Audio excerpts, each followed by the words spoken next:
Okay, let's take a look at how the new Platinum system works. Basically, the idea behind it was that we change something, and a lot has happened behind the scenes. But we'll start with the basic functionality for now. Of course, as always, we can display the trading trends here as a chart, but we'll skip that for the first step.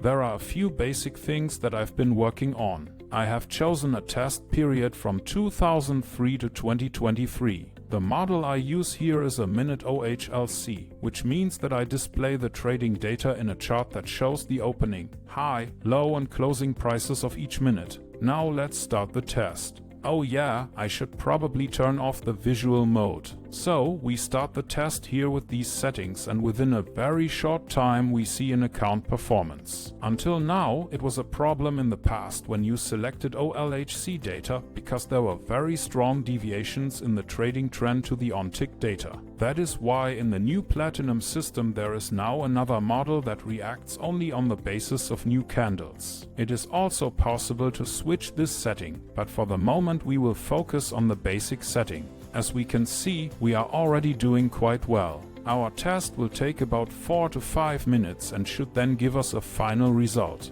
Ideally, the result should be that we survive the 20 years with the default settings on the 1 hour chart for the Euro US dollar.